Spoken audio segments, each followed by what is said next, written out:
خدایا شکرت واسه سلامتی که هر روز بی هیچ چشم داشتی بهم هدیه میدی، واسه بدنی که میجنگه نفس میکشه ادامه میده. خدایا شکرت واسه سقفی که بالای سرمه، واسه لقمه نونی که با آرامش میخورم، واسه برکت بی صدایی که هر روز تو زندگیم جاریه.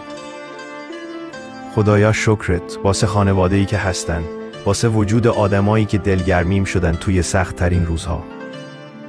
خدایا شکرت واسه پولی که با زحمت میاد و با برکت میمونه، واسه روزی حلالی که دلم رو آروم میکنه.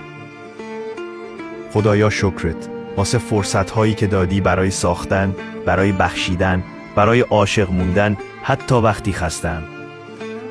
خدایا شکرت که هنوز رویاهامو فراموش نکردی، که هنوز برام راه‌های تازه باز میکنی، که هنوز امید توی دلم زنده است. خدایا شکرت واسه آرامشی که توی شلوغی این دنیا مثل یه گوشه امن توی دل خودت برام نگه داشتی. خدایا شکرت واسه لبخندای ساده، آغوش گرم، دوستهای خوب، لحظه‌های ناب. خدایا شکرت که هنوز اجازه میدی هر صبح، هر شب، هر لحظه دستامو به سمتت بلند کنم و بگم شکرت که هستی، شکرت که هوامو داری. این شکرگزاری پر از انرژی مثبت هست، پس بفرست برای 3 نفر از عزیزانت و با حس عالی و خوب بنویس. خدایا شکرت که هر روز زندگیم بهتر و عالی‌تر از قبل میشه.